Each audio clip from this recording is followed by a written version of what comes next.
Hello everyone, my name is Alok Mishra and I welcome all of you on my YouTube channel.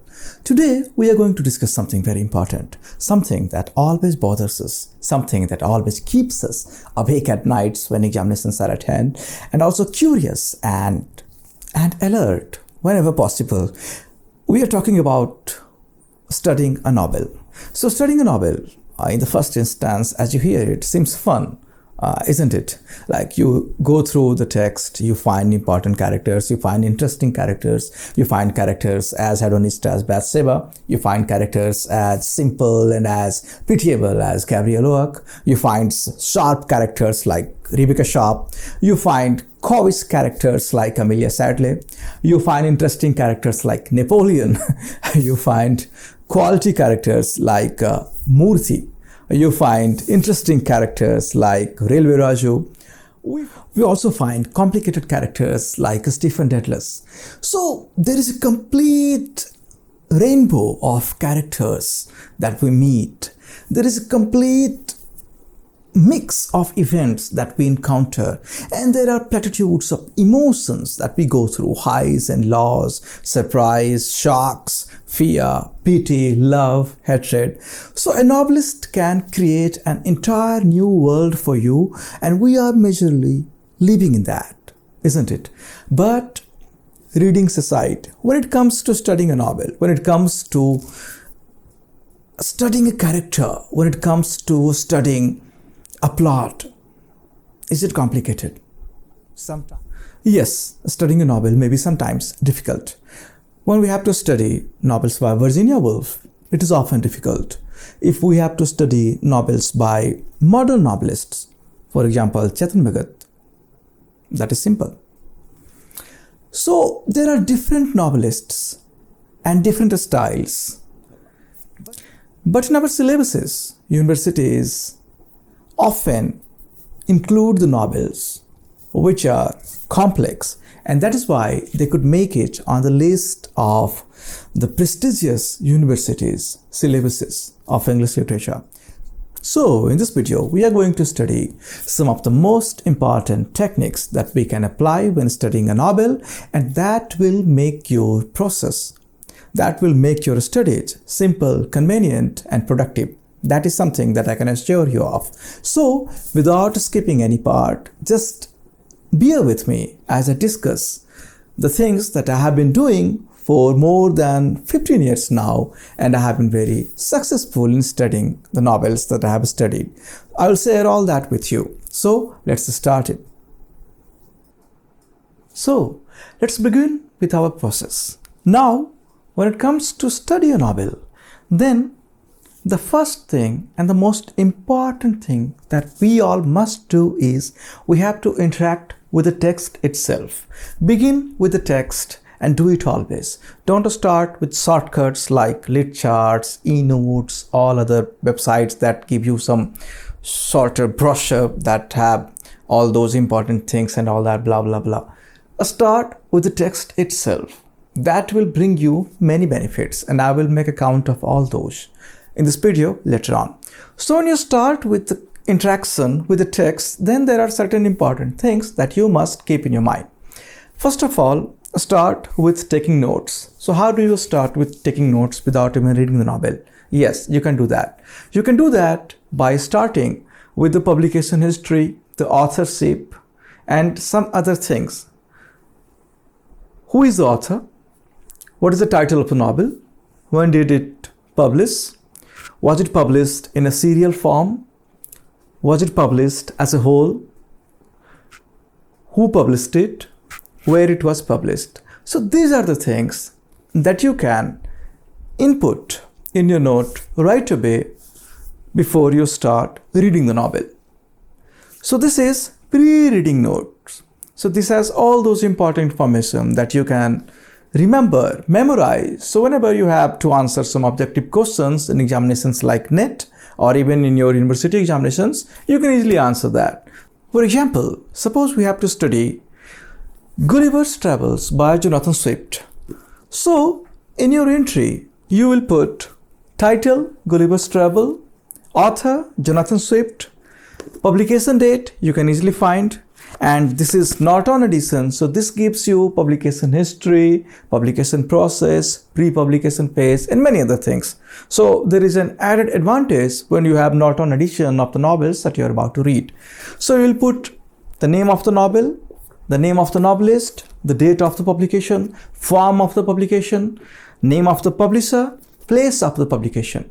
So these are things that we can begin with, and then we interact with the text directly. That means we start reading the text. So any student of English literature, whether he or she is pursuing BA or MA degree, they should keep in mind that how many novels are on your syllabus. You have to go through each and every prescribed one thoroughly. There is no alternative to that. And those who seek or try to find alternatives often get complicated when it comes to writing answers, because you are getting information from someone else. But if you read the text yourself, then you will get the information from yourself, because novels create visual memory in our minds. The patches always record who was coming, who was going, who was fighting, who was singing, who was reading, who was hiding, who was looking, who was in love with whom, who was fathering some secret child, and everything. It keeps in your mind as visual memory if you have gone through the text. And I bet that many of you who are watching this video will concur with me, because I have read many novels and most of them have some visual prints on my mind. I can tell you with experience. So going through the text does not have any alternatives. Whether you are a student of BA or MA, or you are just reading it for some competitive examinations, try reading the novels completely. This will bring many benefits to you, I assure. So the first thing is taking pre-reading notes, and then the second thing is starting to read the novel. And then what is next? We'll know that very soon. So as you start reading the novel, then there are certain things that you should keep in mind. The first thing is you have to pick the best edition that you can. Oxford, for example, this is Charles Dickens's Hard Time, and this is an Oxford edition. You can pick Norton edition, you can pick Wordsworth Classics, you can pick Atlantic editions. So always pick the authentic editions so that you can be guaranteed the quality of the text, and there should not be any alterations with the text. So always go for unabridged authentic editions. So this is the first thing. Now, when you start reading the novel, then start right with the very first thing, the introduction. Introduction is written by the editor of the novel. So not exactly he edits the novel itself, but he finds the best things that you should know about the novel. For example, this Oxford edition of Charles Dickens's Hard Times has an introduction by the editor, and the editor is Paul Slick. So now when you start reading the introduction, you meet something like this. One of the memorable moments of Hard Times occurs early in book the first, in chapter 3rd, when Mr. Gradgrind, walking past Silliridge circus booth, discovers his children, Louisa and Tom, outside, striving to peep in. Thomas Gradgrind, the hard-headed social theorist, is astonished by this act of disobedience, as well he might be, for it represents a direct challenge to the very principles upon which his system is based. His children have literally and metaphorically found a loophole. Sullen, emotionally stunted, and inarticulate, they still evince an instinctive awareness that life holds hidden glories, not catered for by their father's blinkered ideas. So now, when you start reading the introduction, you gradually get introduced to many important aspects of the novel before you read it, so that when you encounter the exact instances in the course of studying the novel, reading the novel, you can easily connect it with the things that the editor may have said in his or her introduction. So start with the introduction itself, and then if you find something important, something noteworthy, do make notes. So always sit to read the novels with a pen and a notebook so that no important parts in the introduction or the chapters or the table of contents or the text misses your moments. So after reading the introduction, see if there are some important things. For example, now this has notes on the text. I'm sure you could see it on your screens. So do go through this. And then it has selected bibliography. So bibliography is something that the editor may have gone before writing the notes or writing the annotations or writing something else that you may find at the end. And then after the bibliography, there is a chronology of Charles Dickens. So now this is important. If you could see it on your screens.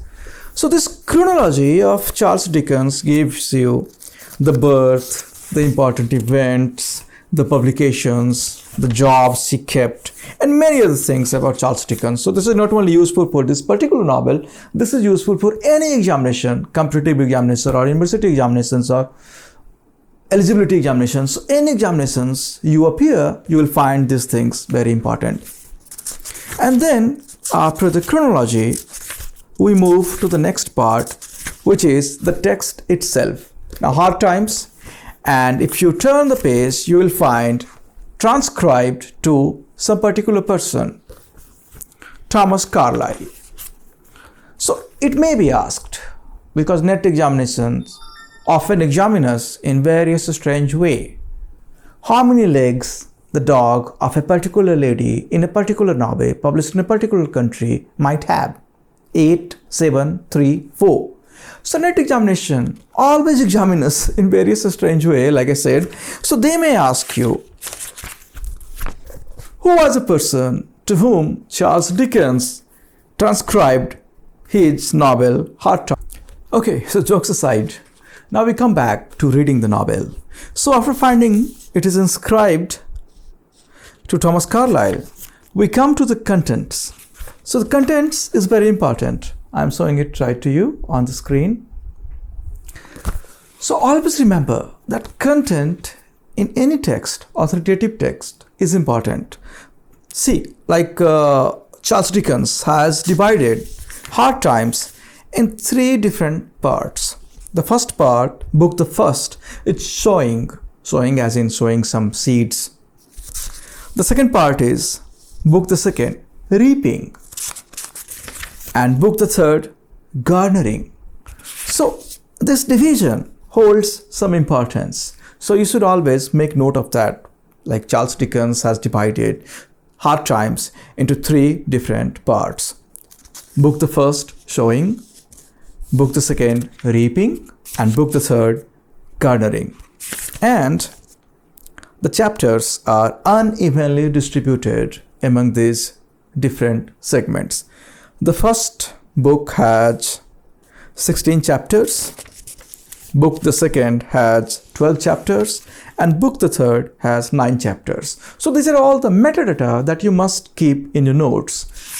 Charles Dickens' novel Hard Times has 3 different parts. Book the first, book the second, book the third. Book the first has 16 chapters, book the second has 12 chapters, book the third has 9 chapters. Book the third is titled Sowing, book the second is titled Reaping, book the third is titled Garnering. So these things might answer another 3 or 4 questions over the course of time in NET examinations.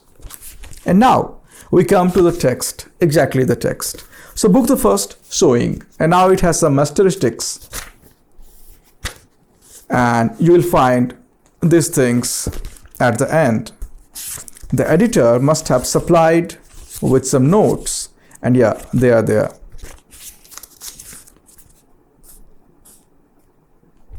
So you can find the notes at the end of every quality book, and you should read that. So now, as we go on reading the novel exactly, like doing the act itself, then you can read it the way you want, as fast as you want or as slow as you want. But do remember that you don't miss any important page. By important page, I mean there are certain instances, certain turns, certain twists, certain entrances, certain exits of characters, of events, of natural calamities that change the course of the novel, change the course of the plot.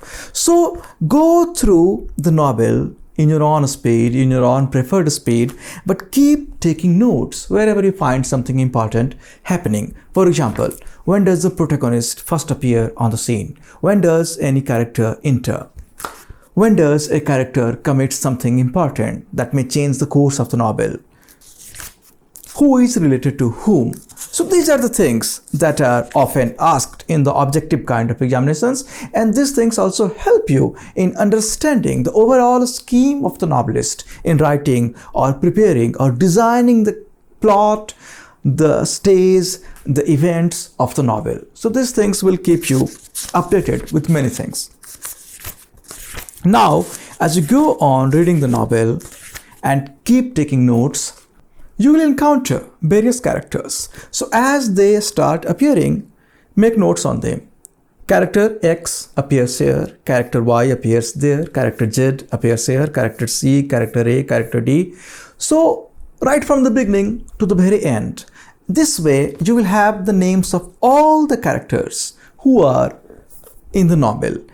You will not need anything else. You will not need any supplied notes or anything like that to find the names of the characters, because these things will be imprinted in your memory. The protagonist will never fade away from the memory once you go through the text completely. So this is the advantage number one of reading the text entirely. You don't need any extra supply, or you don't need any protein shakes with those tabulated information like these are the important characters. I already know that.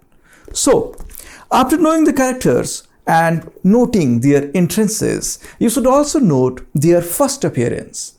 How does the character appear for the first time? Because first impressions often are lasting impressions, and this is also something that novelists often do, so that you have a particular psychological, a particular emotional reaction to the appearance of that particular character. For example, in the introduction, you saw how the editor has tried to create an image of Thomas Gradgrind. He is very authoritative. He thinks like discipline and hardened discipline is important in life, and that creates an outright aversion. How could someone do this to his children? How could someone stop his children from going to the circus? So first appearance and then eventual appearances are always important. So make notes of that. And then as you study, you must notice there are two kinds of characters. As E.M. Forster said it very rightly, flat characters and round characters. So when you make list of the characters, do make the differentiator line. These characters change in the course of time. So these are round characters. These characters do not change their traits in the course of time. So these are the flatter characters, the flat characters who do not change. So about characters, you may make all those notes now. And then also try to find out if the novel's story, the plot in some way, or any character has some resemblances with historical figures, or if the plot has some resemblances with the historical events, or if the story has some resemblance in the real world stories of that particular time when the novel was written and published. For example, Charles Dickens wrote this novel when England was flourishing economically. So you must find something in the novel that may resemble the real world instances, the real world events, the real world scenario of that time England. Industrialization, confusion in the minds of people, urban population rising, rural population falling, people migrating for better living, better jobs, better earning opportunities. one side getting richer and richer, one side getting poorer and poorer. So all these things may find a place in the course of the story. So you may try to find those instances and make a note of that. Which character may reflect what kind of mindset of that particular time. And this applies to any novel you read. You can read Victorian novel, you can read romantic novels, you can read modern novels, you can read contemporary novels. You will always find some resemblances between the novel's story, the novel's events, and some real life events in some real world. So try to find those instances, make note of that, because that may be helpful when you are preparing the answers, preparing the detailed and descriptive notes, and writing exact answers in your examinations. And then we move to the next step. So till now we have done two things. Found the best book. This is thing 0. I didn't count it. And then we took some pre-reading notes. And then once we started reading the novel exactly, then we started taking notes as we read. So pre-reading notes are already there, and notes that we may be preparing as we read the novel should be here. So now I suppose that we have finished reading the novel. What next? So once we have finished reading the novel, then just finalize those notes, keep it aside. Now you will need to find some important critical reception or important critical responses to the novels that you have been reading, and then you should try to see how did the readers react to the novel in that time when it was published, and also how did important and prominent critics reacted to particular texts in that time. So if you have some Norton editions, for example, I have Gulliver's Travels again in my hands. So in Gulliver's Travels, you will find there are critical responses after the text ends. I will just show it to you right now. Okay, so see, like Norton has done something very funny as well as very important. So you have text on this side, the exact text, the content, the novel itself, and some images as well. And then after the text ends, you will see like here is the context.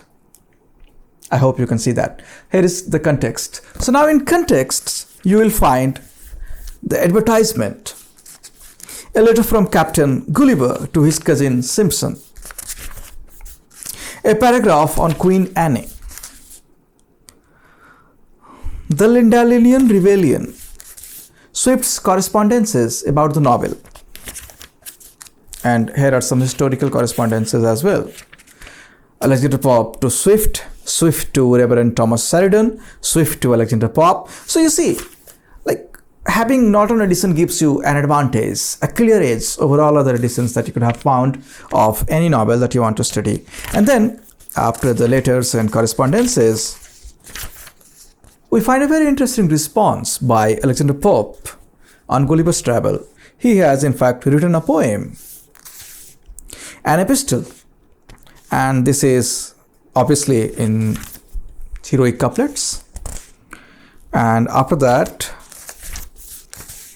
we find other letters by other important people of importance of that time. I want to show you something like this. Now see, this is what I'm talking about. Now this is Samuel Sturmy, and he is writing for the Mariner's Magazine. If you could see the title and the text here. And he is writing critically about the work. By critically, I don't mean exactly critically, but literary. And he has written a detailed response to the publication. How may have readers reacted? And then there is some Francois Rabelais. He is also writing something about the book. And there is some Mr. Hook. He is also writing something about the book. And then there is a dedicated section, criticism. So now in this section, you will find important publications about the book. Sir Walter Scott, you must know the name. So he is writing something about Gulliver's Travels. And this is a rather descriptive kind of take on the novel. And then there is Pat Rogers. He is writing something about the novel. So I mean to say, by reading these things, you will find many important aspects that you might have missed or skipped or may not have thought about when reading the novel. So you have your own interpretations, you have your own set of notes ready to be used when it comes to that, and you can also add these things to all those important notes that you have made by doing hard labor of going through the text entirely. So finding critical papers about the novel of that time, and maybe also of the present time, or maybe the time after the publication, 1 century later, 2 centuries later, you will have many things, many perspectives, many aspects about the text that you have read, and then your context will be richer, fatter, and more productive. So when you read the text, and they have metaphorically used it, you have to go through the context, and the context is something that other scholars, other novelists, other people of reputation, other people of literary insight bring to you.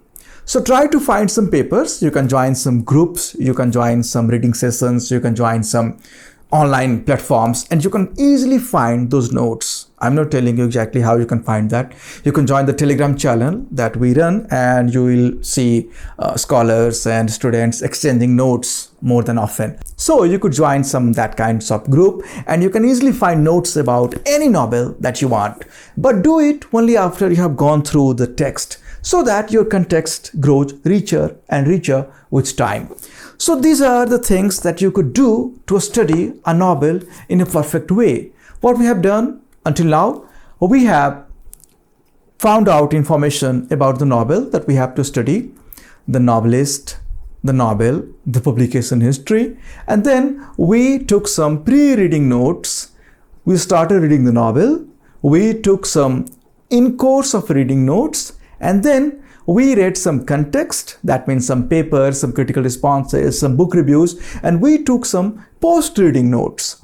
When everything ends, you will have your own bulletin, your own brochure that you can share with all those who find reading the text boring.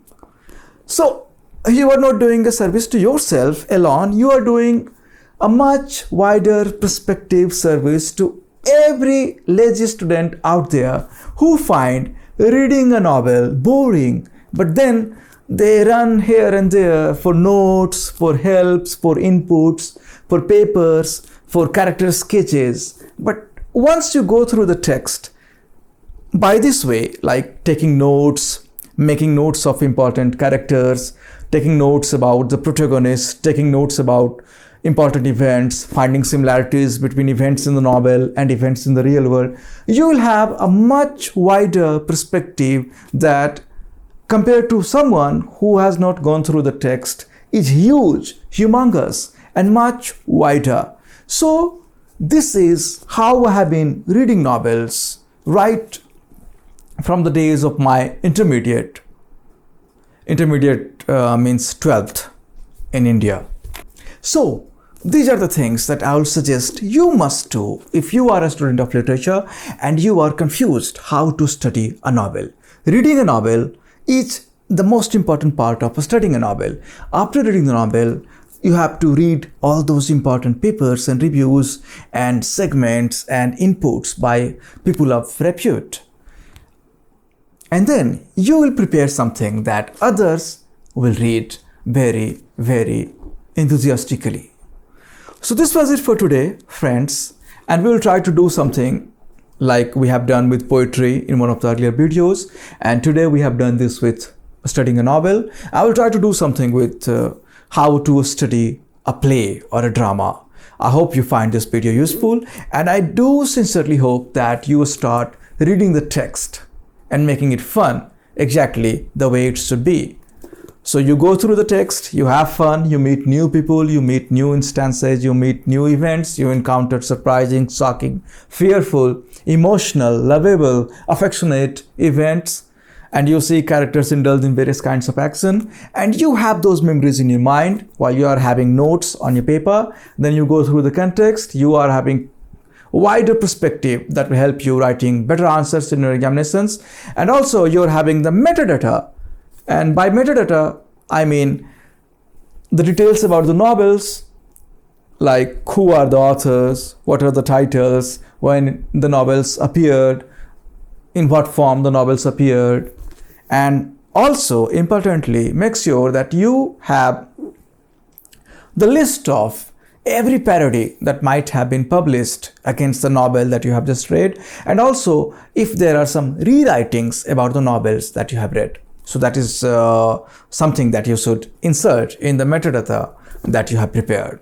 So in the end, I hope that being this long with me, sticking to the end, has been fruitful for you, and now you have a very clear perspective about how to study a novel. Thank you for being with me, and I'll be back with next video very soon. All the best, have a good time.